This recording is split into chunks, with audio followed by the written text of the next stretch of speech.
നാട്ടിലെ സുൽത്താൻ ബത്തേരിക്കാൻ നമുക്കറിയാം. സുൽത്താൻ ബത്തേരിയിൽ പോയാൽ റോഡൊക്കെയും വളരെ നമ്മുടെ വീട്ടിന്റെ ഉള്ളുപോലെ മാർബിൾ പോലെ അത്രയും സുന്ദരമായി ഒരു ചെറിയ ചോക്ലേറ്റിന്റെ കടലാസ് പോലും നിലത്ത് വീഴാതെ സൂക്ഷിക്കപ്പെടുന്ന ഒരു മുനിസിപ്പാലിറ്റി ഏരിയയാണ്. അത് ആ വയനാട് ജില്ല എന്ന് പറയുന്നത് എന്തുകൊണ്ടും ഒരു ശുദ്ധമായ അന്തരീക്ഷമുള്ള ഒരു പ്രദേശമാണ്. പക്ഷേ അവിടെ അധിവസിക്കുന്നത് മനുഷ്യരാണ്. ആ മനുഷ്യരുടെ ധർമ്മമോ ഭാഷയോ നമ്മൾ നോക്കേണ്ടവരല്ല.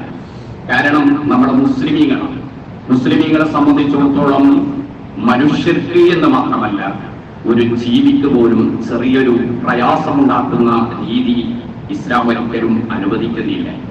അങ്ങനെ ഇരിക്കുമ്പോഴാണ് നമുക്ക് പിന്നെ ജാതിയും മതവും നോക്കേണ്ട ഒരു ആവശ്യവും നമ്മുടെ മുന്നിലില്ല.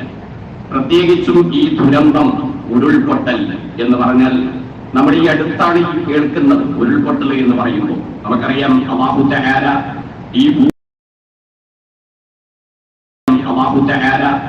ഈ ഭൂമി സൃഷ്ടിച്ചത് വൃത്താകൃതിയിലാണെങ്കിലും ആ ഭൂമിയിൽ വ്യത്യസ്തമായ മലകളും അതുപോലെ തന്നെ വിശാലമായ മരുഭൂമികളും വിശാലമായ തോടുകളും നദികളും എല്ലാം ഉൾക്കൊള്ളുന്ന രൂപത്തിലാണ് അല്ലാഹു തആല ഈ ഭൂമിയെ സൃഷ്ടിച്ചത്. നമുക്കറിയാം നമ്മുടെ ഈ വെള്ളിയാഴ്ച രാത്രിയിൽ അതുപോലെ തന്നെ ഇശാ നിസ്കാരത്തിലും ജുമഅയിലും ഒക്കെ ഓതുന്ന സൂറത്താണ് രണ്ടാമത്തെ റക്അത്തിൽ സൂറത്തുൽ അഅല.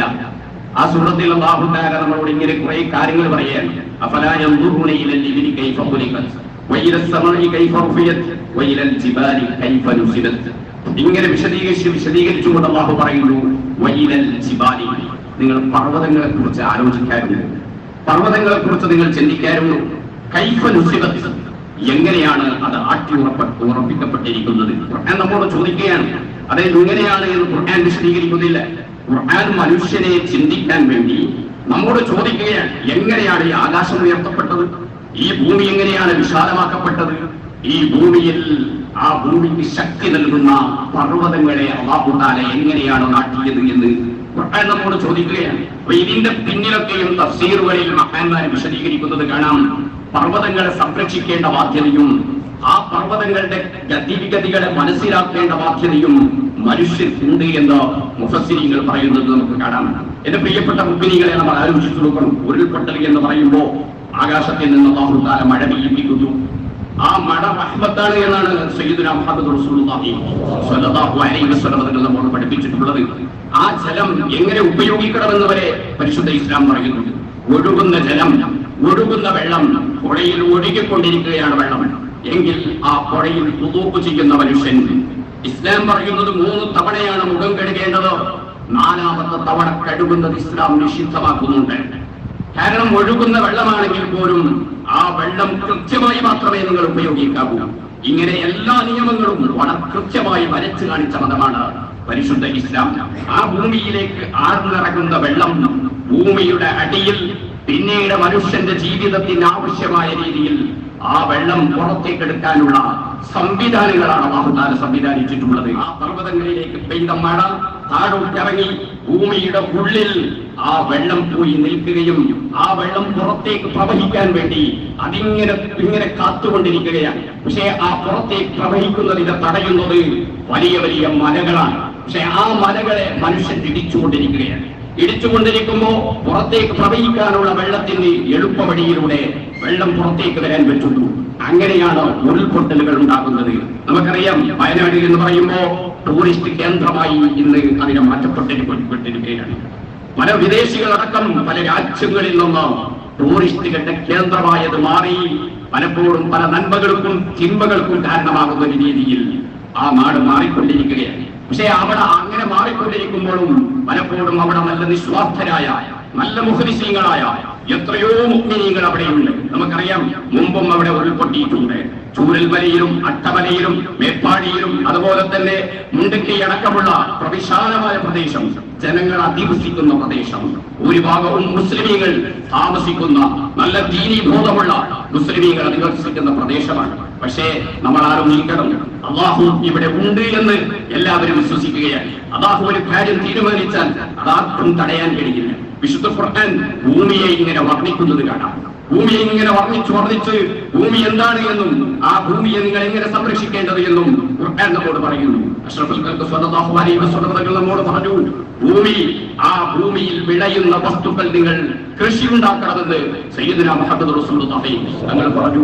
ഹബീബായ തങ്ങൾ പറഞ്ഞു, ഒരു തരിശായ ഭൂമി, ഒരാൾക്കൊരു വലിയ പറമ്പുണ്ട്, ആ പറമ്പിൽ കൃഷി ചെയ്യാൻ പാകപ്പെടുന്ന മണ്ണുണ്ട്, അയാൾ അവിടെ കൃഷി ചെയ്യുന്നില്ല എങ്കിൽ ഇസ്ലാമിക നിയമം കൃഷി ചെയ്യുന്ന ആളുകൾക്ക് അത് കൊടുക്കണം, അവരെ കൊണ്ടത് കൃഷി ചെയ്യിപ്പിക്കണം. ഇത് ഇസ്ലാമിക നിയമമാണ്. അങ്ങനെയാണ് അഷ്റഫുൽ ഖൽഖ് സ്വല്ലല്ലാഹു അലൈഹി വസല്ലം പഠിപ്പിച്ചിട്ടുള്ളത്. മാത്രമല്ല ഹബീബായ തങ്ങൾ പറയുന്നു, നിങ്ങൾക്ക് ഖിയാമത്ത് നാളിന്റെ ഡേറ്റ് അറിയൂ. അതറിയില്ല, ആർക്കും അറിയിച്ചു കൊടുക്കൂല. നാളെയാണ് ഖിയാമത്ത് നാള്, ഇന്ന് നമുക്ക് അറിഞ്ഞു. എന്റെ കയ്യിൽ ഒരു പച്ചച്ചെടിയുണ്ട്, ഒരു തൈയുണ്ട്, നാളെ ഈ ഭൂമി അവസാനിക്കുകയാണ്, ഇവിടെ ഖിയാമത്ത് നാൾ സംഭവിക്കുന്നു എങ്കിൽ സയ്യിദുനാ മുഹമ്മദ് റസൂലുള്ളാഹി സ്വല്ലല്ലാഹു അലൈഹി വസല്ലം തങ്ങൾ പറഞ്ഞു, നിന്റെ കയ്യിലുള്ള പച്ചച്ചെടി നാളെ ഖിയാമത്ത് നാൾ സംഭവിക്കുന്നുവെങ്കിലും ഭൂമിയിൽ നീ നാട്ടണം. ഇങ്ങനെ പ്രകൃതിക്ക് വലിയ സ്ഥാനമാണ് പരിശുദ്ധ ഇസ്ലാം കൽപ്പിച്ചിട്ടുള്ളത്. പ്രകൃതിയെ സംരക്ഷിക്കേണ്ട ഒരുപാട് കാര്യങ്ങൾ വിശുദ്ധ ഖുർആൻ ഇങ്ങനെ പറഞ്ഞ് അവസാനം പറയുന്നു, ഖുർആൻ പറയുന്നു, ഭൂമി, ആ ഭൂമിക്ക് നമ്മൾ ഒരു കൽപ്പന കൽപ്പിച്ചാൽ, ഒരുപക്ഷെ രാത്രിയാകാം അല്ലെങ്കിൽ പകലിലാകാം, അങ്ങനെ നമ്മളൊരു കൽപ്പന ഭൂമിയോട് കൊടുത്താൽ ഖുർആൻ പറയാണ്, ഖുർആൻ വളരെ വ്യക്തമായി പറയുന്നു, ഭൂമിക്ക് നമ്മളൊരു കൽപ്പന കൽപ്പിക്കുകയാണ്.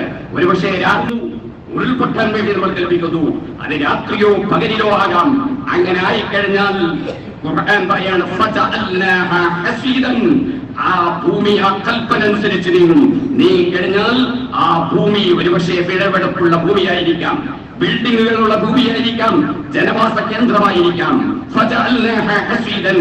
അവിടെ കൊയ്തെടുത്ത ഒരു നെൽകൃഷി പൂർണ്ണമായും കൊയ്തെടുത്താൽ പിന്നീട് അവിടെ ഒന്നും ഉണ്ടാകുകയില്ല, അതുപോലെ കൊയ്തെടുത്തതുപോലെയാകും. മാത്രമല്ല ഖുർആൻ പറയുന്നു, ഇന്നലെ ഇവിടെ ഒന്നും ഉണ്ടായിരുന്നില്ല എന്ന സ്ഥിതിയിലേക്ക് ഭൂമിയെ നമ്മൾ എത്തിക്കുമെന്ന് വിശുദ്ധ ഖുർആൻ വളരെ വ്യക്തമായി നമ്മോട് താക്കീത് ചെയ്യുന്നുണ്ട്. ഇത് യാഥാർത്ഥ്യമല്ലേ എന്റെ പ്രിയപ്പെട്ടവരെ? നമ്മൾ ആലോചിച്ചു നോക്കൂ, ഒരു പ്രദേശത്തിൽ നിന്ന് രാത്രി സമയത്ത് ഇങ്ങനെ ഉരുൾപൊട്ടലുണ്ടാകുന്നു, കിടന്നുറങ്ങുന്ന മനുഷ്യർ, എത്രയോ പാവപ്പെട്ട മനുഷ്യർ പകൽ പന്തിയോളം ജോലിക്ക് പോയി കഷ്ടപ്പെട്ട് രാത്രിയോടുകൂടെ കിടന്നുറങ്ങിയ മനുഷ്യർ, ആ മനുഷ്യരില്ല എന്ന് മാത്രമല്ല, അവരുടെ വീടുകളില്ല, അവരുടെ സ്കൂളുകളില്ല, പള്ളികളില്ല, മദ്രസകളില്ല, ബിൽഡിങ്ങുകളില്ല, കൃഷിയിടങ്ങളില്ല, എല്ലാം ഒറ്റയടിക്ക് ഒലിച്ചിങ്ങനെ പോകുകയാണ്. എത്രയോ ആളുകൾ നമുക്കറിയാം ജീവൻ നഷ്ടപ്പെട്ടു പോയി. 300-ൽ ആളുകൾ ഇപ്പോൾ തന്നെ മയ്യത്തുകൾ ലഭ്യമാക്കിയിട്ടുണ്ട്. ഇനിയും 200-ലധികം ആളുകൾ എവിടെയാണ് എന്ന് ചോദ്യചിഹ്നമായി കിടക്കുന്നു. എത്രയോ ആളുകൾ അവയവങ്ങൾ നഷ്ടപ്പെട്ടുകൊണ്ട് വീടുകളിലും ക്യാമ്പുകളിലും മറ്റു പ്രദേശങ്ങളിലും ഹോസ്പിറ്റലുകളിലും കഴിഞ്ഞുകൊണ്ടിരിക്കുകയാണ്. എന്റെ പ്രിയപ്പെട്ടവരെ, ഇവിടെ ആ മരിച്ച ആളുകൾ തെറ്റ് ചെയ്തത് കൊണ്ടല്ല, അവരെ അല്ലാഹു ശിക്ഷിക്കുന്നത്. ബാക്കിയുള്ള നമുക്കെല്ലാവർക്കും പാഠമെന്ന രൂപത്തിലാണ്. അള്ളാഹുവിനിക്ക് എന്തും ചെയ്യാൻ കഴിയും, അള്ളാഹുവിനെ മതി പറഞ്ഞുകൊണ്ട് നിങ്ങൾ ജീവിക്കാൻ പാടില്ല എന്നതിന്റെ വ്യക്തമായ അടയാളമാണ് നമുക്ക് ഈ ഉരുൾപൊട്ടൽ. നമ്മൾ ആലോചിച്ചു നോക്കൂ, സുന്ദരമായ ഇന്നലെ കണ്ട ആ പ്രദേശം നമ്മൾ അടിച്ചു നോക്കിയാൽ നമുക്ക് ആ നാടിനെ കുറിച്ച് ഗൂഗിളിലും മറ്റും കാണാൻ കഴിയുന്നത് പച്ചപ്പുകൾ നിറഞ്ഞ സുന്ദരമായ പ്രദേശമാണ്. 2023 ഉദ്ഘാടനം ചെയ്യപ്പെട്ട വലിയൊരു ഹയർ സെക്കൻഡറി സ്കൂളുണ്ട്. വലിയ നല്ല കെട്ടിടം, ഗവൺമെന്റിന്റെ നല്ല കെട്ടിടത്തോടുകൂടെ എത്രയോ ആയിരക്കണക്കിന് വിദ്യാർത്ഥികൾ ആ വിദ്യാലയത്തിൽ പഠിക്കുന്നു. ആ സ്കൂള് പലപ്പോഴും സംസ്ഥാന തലത്തിൽ പല വിഷയങ്ങളിലും മികച്ചു നിൽക്കുന്ന ഒരു സ്കൂളാണ്. അവിടെ പലപ്പോഴും വൈറലായ ഒരു സ്കൂളാണ്. അവിടുത്തെ അധ്യാപകന്മാർ പല രൂപത്തിലും അവിടെ വൈറലായ ഒരു പ്രദേശമാണ്. ചെറിയ വിദ്യാർത്ഥികൾക്ക് സൈക്കിൾ പഠിപ്പിച്ചു കൊടുക്കുന്ന ടീച്ചർമാർ, ഇങ്ങനെയൊക്കെ ഇന്നലകളെ അവിടെ കണ്ടിരുന്നുവെങ്കിൽ ആ സ്കൂളിൽ പഠിക്കുന്ന 49 വിദ്യാർത്ഥികൾ മരണപ്പെട്ടു പോയിട്ടുണ്ട് എന്നുള്ള വാർത്തയാണ് കേൾക്കാൻ കഴിയുന്നത്. അവിടെ പരിസരത്ത് പള്ളിയിൽ ഇസ്ലാമിക ദഅവത്തിന് വേണ്ടി നേതൃത്വം നൽകിയ പള്ളിയിലെ ഖതീബ്, അദ്ദേഹം അതിൽ മരണപ്പെട്ടു പോയിട്ടുണ്ട്. എത്രയോ ആളുകൾ മരണപ്പെട്ടു പോയിട്ടുണ്ട്. എന്റെ പ്രിയപ്പെട്ടവരെ, നമ്മുടെ മുമ്പിൽ കാണിച്ചു തരുന്നത് അവിടെ ഏർപ്പെട്ടുകൊണ്ടേയിരിക്കുകയാണ്. ഒരുപാട് ആളുകൾ അവരുടെ ജീവൻ ബലിയർപ്പിച്ചുകൊണ്ട് രാത്രി പകൽ വ്യത്യാസമില്ലാതെ അവിടെ അധ്വാനിച്ചു കൊണ്ടിരിക്കുന്നു. പക്ഷേ അവർ പുറത്തേക്ക് എടുത്തുകൊണ്ടിരിക്കുന്ന മയ്യത്തുകൾ, ആ മയ്യത്തുകളുടെ ഉടലുകൾ നഷ്ടപ്പെട്ടു പോയിട്ടുണ്ട്. വെറും തലകൾ മാത്രം പുറത്തേക്ക് കൊണ്ടുവരുന്നു. കാലുകളും കൈകളും ഇങ്ങനെ പിടിച്ചുകൊണ്ടുവരുന്ന രംഗങ്ങൾ നമ്മൾ കണ്ടുകൊണ്ടിരിക്കുകയാണ്. ഈ കൈ കിട്ടപ്പെട്ട ഈ കൈ മാത്രം ലഭ്യമായ ശരീരം എവിടെ? ചോദ്യചിഹ്നമായി കിടക്കുകയാണ്. തല മാത്രം കിട്ടിയപ്പോ അതിന്റെ ഉടലുകൾ എവിടെ? ഇല്ല, അത് കാണാൻ കഴിയുന്നില്ല. ഈ രൂപത്തിൽ വലിയ ഒരു മുന്നറിയിപ്പാണ് അല്ലാഹു തആല നമുക്ക് നൽകിക്കൊണ്ടിരിക്കുന്നത്.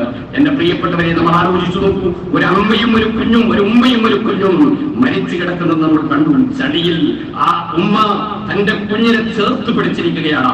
മരണത്തിന്റെ വെപ്രാളത്തിലും തന്റെ കുഞ്ഞ് എന്ന രൂപത്തിൽ ചേർത്ത് പിടിച്ച് രണ്ടുപേരും മരണത്തോട് വല്ലടിച്ചിരിക്കുകയാണ്. ഇങ്ങനെ ഒരു ഭയാനകമായ രംഗം നമ്മുടെ മുമ്പിൽ കണ്ടുകൊണ്ടിരിക്കുമ്പോ എന്റെ പ്രിയപ്പെട്ടവരെ, അത് വയനാടല്ലേ, അത് അപ്പുറത്തല്ലേ എന്ന് നമ്മൾ ചിന്തിക്കാൻ പാടില്ല. നമ്മളെയും ഇതുപോലെ എപ്പോഴാണ് താർന്നുതിരുന്നത് എന്ന് നമുക്കറിയില്ല. അതുകൊണ്ട് അല്ലാഹു ഉണ്ട് എന്നും ആ അല്ലാഹുവിനെ ഭയപ്പെട്ട് ജീവിക്കാനുള്ള ഒരവസരമാണ് നമ്മുടെ മുന്നിലേക്ക് വന്നിരിക്കുന്നത്. എന്റെ പ്രിയപ്പെട്ടവരെ, നമുക്കറിയാം അല്ലാഹുവിന്റെ വിധിയിൽ നമ്മൾ അചഞ്ചലമായി വിശ്വസിക്കുന്നു. അല്ലാഹു ഒരു കാര്യം തീരുമാനിച്ചാൽ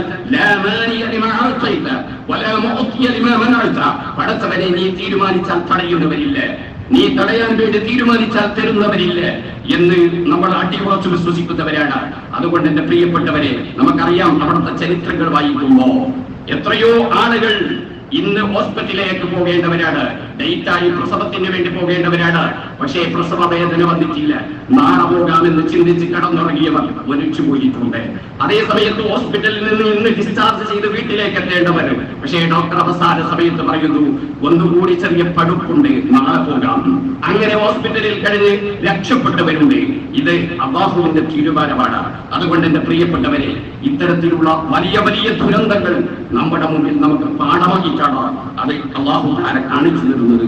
ഇവിടെ ഒക്കെ നമ്മൾ യഥാർത്ഥമായ ദീൻ ഉറച്ചു വിശ്വസിച്ചുകൊണ്ട് പരിശുദ്ധ ഇസ്ലാമിന്റെ നിയമങ്ങളെല്ലാം അംഗീകരിച്ചുകൊണ്ട് നിസ്കാരം ഉപേക്ഷിക്കുന്നവരായി പോകരുത്. നമ്മുടെ ഇസ്ലാമിന്റെ കാര്യങ്ങളെ നിസ്സാരമായി കാണുന്നവരായി പോകരുത്. ആ രീതിയിൽ നമ്മളെല്ലാവരും ജീവിക്കണമെന്നും അല്ലാഹു നമ്മയും കുടുംബത്തെയും അതിൽ നിന്ന് കാത്ത് സംരക്ഷിക്കുമാറാവട്ടെ എന്ന് ദുആ ചെയ്യുന്നതോടൊപ്പം എന്റെ പ്രിയപ്പെട്ടവരെ, അവർക്ക് വീട് നഷ്ടപ്പെട്ടു എന്ന് മാത്രമല്ല, എല്ലാം നഷ്ടപ്പെട്ട ആളുകൾ പലപ്പോഴും ഒരു ഉപ്പയുണ്ട്, മക്കളില്ല. ചെറിയ കുഞ്ഞിന്റെ ഉമ്മയാരാണ് അറിഞ്ഞുകൂടാ, ഉപ്പയാരാണെന്ന് അറിഞ്ഞുകൂടാ. ആ രീതിയിൽ ക്യാമ്പുകളിൽ കഴിയുന്ന ചെറിയ കുഞ്ഞുണ്ട്. പക്ഷേ കരടറിയിപ്പിക്കുന്ന ആ ദയനീയാവസ്ഥയുടെ ഇടയിലും നല്ല സന്മനസ്സുള്ള എത്രയോ ആളുകളുണ്ട്. ഒരാൾ പറഞ്ഞു, എന്റെ ഭാര്യ മുല കൊടുക്കാൻ സന്നദ്ധരാണ്, ഏതെങ്കിലും ചെറിയ കുഞ്ഞുണ്ടെങ്കിൽ എന്റെ ഭാര്യ അവിടത്തേക്ക് വരാൻ റെഡിയാണ് എന്ന് സോഷ്യൽ മീഡിയയിലൂടെ അറിയിച്ചുകൊണ്ടിരിക്കുന്ന നല്ല മനുഷ്യർ എത്രയോ ആളുകളുണ്ട്. ദുരന്തം അറിഞ്ഞതു മുതൽ എന്താണോ വേണ്ടത് അത് ചെയ്യാൻ നിങ്ങൾ റെഡിയാണ്. ഒരാൾ പറഞ്ഞു, എന്റെ ജ്യേഷ്ഠന്റെ മകളുടെ കല്യാണം ഈ ഓഗസ്റ്റ് 22 തീയതിയാണ്. പക്ഷേ ആ കല്യാണം ലഘൂകരിച്ച് 3 വീട് ആ കല്യാണത്തിന് വേണ്ടി നീക്കിവെച്ച പൈസ കൊണ്ട് 3 വീട് നിർമ്മിക്കാൻ റെഡിയാണ്. മറ്റൊരാൾ പറഞ്ഞു, എന്തോ നീക്കിവെച്ച ക്യാഷ് അത് ഞാൻ മാറ്റിവെച്ച് 50 സെൻസ് സ്ഥലം ഞാൻ കൊടുക്കാൻ റെഡിയാണ്. ഇങ്ങനെ കല്യാണത്തിന് നീക്കിവെച്ച പണങ്ങൾ മുഴുവനും അവിടത്തേക്ക് നേരിട്ട് കൊണ്ടുപോയി കൊടുക്കുന്ന ആളുകൾ. അതേ സമയത്ത് ദുരന്തമുണ്ടായി എന്ന് പറഞ്ഞപ്പോ സന്നദ്ധ സേനാംഗങ്ങൾ അല്ലെങ്കിൽ സംഘടനാ പ്രവർത്തകർ പല കടകളിലേക്ക് പോയി പലതും ആവശ്യപ്പെട്ടപ്പോ എല്ലാം കൊടുത്തവർ ഒരു കട മുഴുവനും കാലിയാക്കി. വസ്ത്രം, ഒരു ടെക്സ്റ്റൈൽസിന്റെ മുഴുവനും ഇതെനിക്ക് വേണ്ട. പാവപ്പെട്ട ആളുകൾ ഒരു നേരം ഭക്ഷണം കഴിക്കാനില്ലാത്ത സമയത്ത്, ഉടുത്തുണിക്ക് മറുതുണിയില്ലാത്ത സമയത്ത് എനിക്കിത് വേണ്ട എന്ന് പറഞ്ഞ് ഒരു കടയിലുള്ള മുഴുവൻ സാധനവും കൊടുത്ത നല്ല മനുഷ്യർ, ദയാലുകൾ ഉള്ള ഒരു നാട്ടിലാണ് നമ്മൾ ജീവിച്ചുകൊണ്ടിരിക്കുന്നത്. അതുകൊണ്ടാണ് വലിയ ഒരു ദുരന്തങ്ങളിൽ നിന്ന് അല്ലാഹു ഇത്തരത്തിലുള്ള നന്മയുള്ള മനസ്സുകളുള്ളവരെ ഉള്ളത് കൊണ്ടാണ് നമ്മെ കാക്കുന്നത്. അതുകൊണ്ട് എന്റെ പ്രിയപ്പെട്ടവരെ, നമ്മൾ കരുണയുള്ള ഹൃദയമുള്ളവരാകണം, നമ്മൾ കരുണയുള്ളവരാകണം. അതുകൊണ്ട് അവിടെ വളരെ വേദന അനുഭവിക്കുന്നവർ, ഒരുപക്ഷെ നമ്മളിപ്പോ നേരത്തെ നമ്മുടെ സംഘടനാ ലെവലിൽ വസ്ത്രങ്ങൾ, പുതിയ വസ്ത്രങ്ങൾ സമാഹരിക്കണമെന്ന് അന്ന് തന്നെ നിർദ്ദേശം നൽകി. കാരണം വസ്ത്രങ്ങൾ മുഴുവനും നഷ്ടപ്പെട്ടിട്ടുണ്ട്. പല യൂണിറ്റുകളിൽ മുന്നിട്ടിറങ്ങിയപ്പോ ഒരു ലോഡ് കണക്കിന് പുതിയ വസ്ത്രം, ഒരിക്കൽ പോലും ധരിക്കാത്ത വസ്ത്രം റെഡിയായി അത് കൊടുക്കാൻ വേണ്ടി സന്നദ്ധരായ എത്രയോ നല്ല മനുഷ്യർ നമ്മുടെ നാടുകളിലുണ്ട്.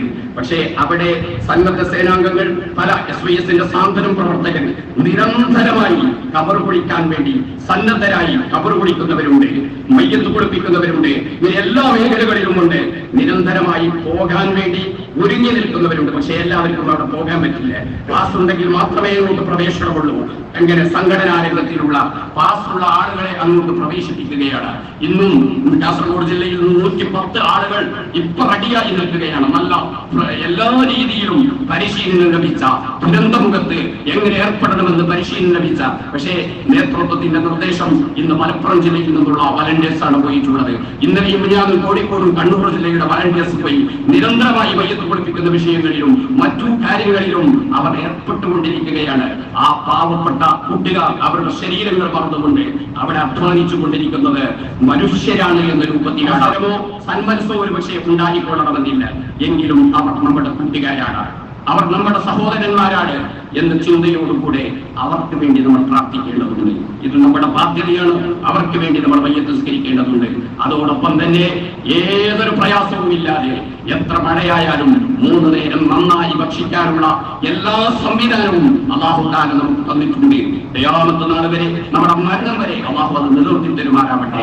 അതുകൊണ്ട് എന്റെ പ്രിയപ്പെട്ട മുഅ്മിനീങ്ങളെ, ആ പാവപ്പെട്ട ജനതയ്ക്ക് വേണ്ടി അവർ പുനരധിവസിപ്പിക്കാൻ വേണ്ടി എത്ര കോടികൾ ഉണ്ടായാലും മതിയാവുകയില്ല എന്നുള്ളത് നമ്മുടെ സാമാന്യ ബുദ്ധി തന്നെ നമുക്ക് ഉറപ്പായും തരുന്നുണ്ട്. അതുകൊണ്ട് നല്ല സ്വതക്കകൾ ഇൻഷാ അല്ലാഹ് പോകുന്ന സമയത്ത് നിങ്ങളുടെ കയ്യിൽ ഇപ്പോൾ ഉണ്ട് എങ്കിൽ ഓരോരുത്തരും ഒരാൾ പോലും ഒഴിവാവാതെ എല്ലാവരും നൽകണമെന്ന് വളരെ വിനയത്തോടുകൂടെ ഓർമ്മപ്പെടുത്തുകയാണ്. ഒരു വിഷയം ഇന്ന് കൊണ്ടുവരാൻ കഴിയാത്തവർ അടുത്ത വെള്ളിയാഴ്ചക്ക് മുമ്പായി നിങ്ങൾ എല്ലാവരും ഇതിൽ പങ്കാളികളാകണമെന്ന് വളരെ വിനയത്തോടുകൂടെ ഞാൻ ഓർമ്മപ്പെടുത്തുകയാണ്. അല്ലാഹു തആല നമ്മൾ നൽകുന്ന ഓരോ നാണയത്തുട്ടുകളും യഥാർത്ഥമായ അവകാശികളിലേക്ക് എത്തി അവരുടെ സന്തോഷങ്ങളിൽ പങ്കുചേരുന്ന രൂപത്തിലാക്കി തരുമാറാവട്ടെ. ആ സന്തോഷം നമുക്ക് നാളെ സ്വർഗത്തിലേക്ക് എത്താനുള്ള സന്മാർഗമായി അല്ലാഹു നമ്മിൽ നിന്ന് സ്വീകരിക്കുമാറാവട്ടെ എന്ന് പറഞ്ഞു ഇൻഷാ അല്ലാഹ് 33 തലയിൽ ചൊല്ലി ഇൻഷാ അല്ലാഹ് നമുക്ക് അവർക്ക് വേണ്ടി ദ്വാരക്കാം. ജദീദു ഈമാനകും വനബിറു ഖുലൂബകും ബിഖൗലി ലാ ഇലാഹ